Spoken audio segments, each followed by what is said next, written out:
Hello, so good afternoon everyone. So this is Sir Louie at another video tutorial na naman po tayo ngayon.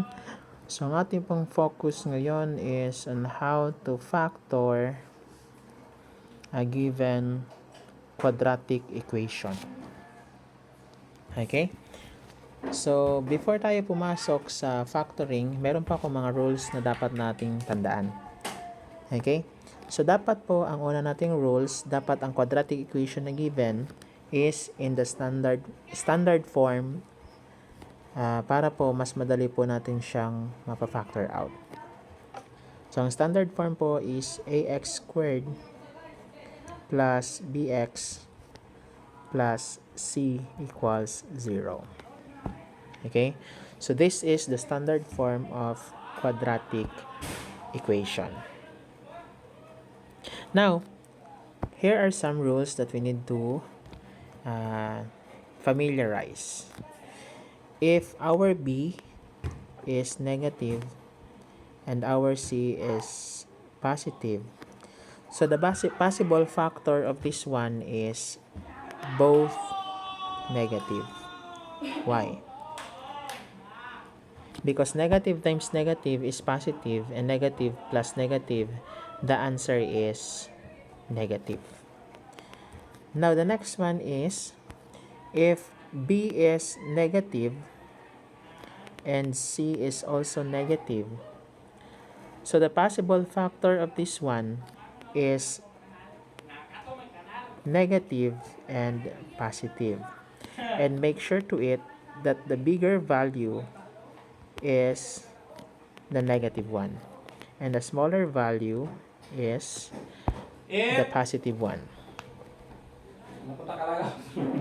Okay? So another rules, if b is positive and c is negative, so the possible factor of this one is positive and negative, where positive is big number or the bigger number and the negative is the smaller number. Okay, another one. If b is positive and c is also positive, okay, so the possible factor are both positive. Okay, so please take note of that kasi mas magagamit po talaga natin yan. Okay. So let's have an example. So first example is x squared minus 2x plus 1. Okay, equals 0. Now, what is the factor of this given quadratic equation? So first thing is titingnan po natin ang value ng ating a dito kung siya po ba ay meron pong value maliban sa 1. So since ang ating x squared is may value na 1, natawag natin yung invisible 1, so we can simply proceed dito po sa pagpa-factor ng value natin sa letter C. Okay? So, paano po mangyayari yon?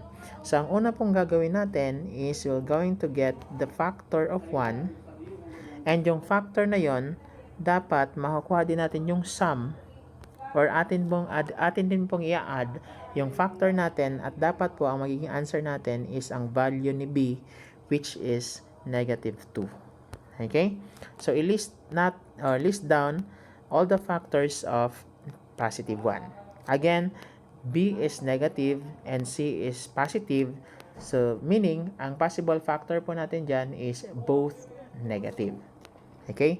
So, the factor of positive 1 is negative 1 times negative 1. Because negative 1 times negative 1 is positive 1, and negative 1 plus negative 1.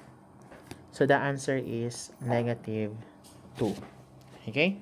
So, ang factor po natin dito ay pareho pong negative 1. Then, after that, ito pong mga factor natin dito, paparisan lang po natin sila ng x para po makuha natin yung sagot. So, ito po yung mangyayari. So, you have x, ang ating negative 1. Okay, so negative 1. And another x, and another negative 1 equals 0. So, ito po yung kanyang factor. Okay? So, another example po tayo. Let's have x squared minus 3x minus 10 equals 0. Okay po?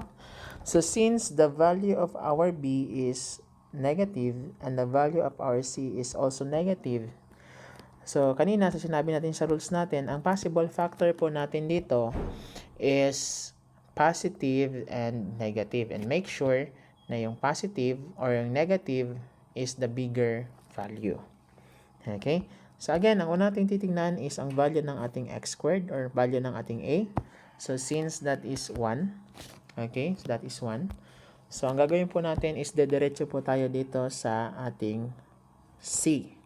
Okay, or the constant term. Okay, so ating pong kukuhain ang factor nito, itong negative 10. And dapat po yung sum niya is negative 3. Okay, so ito po. Okay, so what are the factors of 10? Again, since b is negative and c is also negative, so ang possible factor po natin is positive and negative. At dapat po ang malaking number, siya po ang magiging negative. So ang factor po nito is, pwede po nating ilista dito ang negative 10 times positive 1. Because negative 10 times positive 1, the answer is negative 10. And negative 10 plus 1 is equal to negative 9.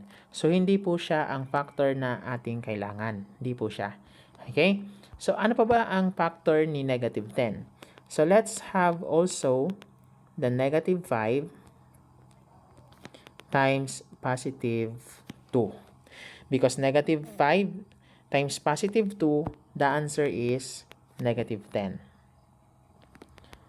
And the other one, so negative 5 plus positive 2, so the answer po is negative 3. Ito po. So meaning, ang factor na ating gagamitin ay ang negative 5 at ang positive 2. Again, pagkakuha po natin ang factor natin, atin po siyang paparisan lamang ng x. So ganito po mangyari. So we have parentheses, x minus 5 and x plus 2. Okay? Ayan po siya kita. Ulitin po natin. Okay? So, mangyari po dito, since nakuha na natin yung kanyang factor, which is negative 5 and positive 2, paparisan lamang po natin siya ng x. So, mangyari po is x minus 5 and x plus 2 equals 0. So, ganun lamang po. Sana po meron po tayong natutunan. At huwag po natin kakalimutan ang mga rules na binahagi ko po sa inyo para po mas maging madali ang ating pag-solve. Next time po, gagawa po tayo ng video tutorial na meron na pong value ang ating A. Lamang po, sana po meron po kayo natutunan. God bless everyone!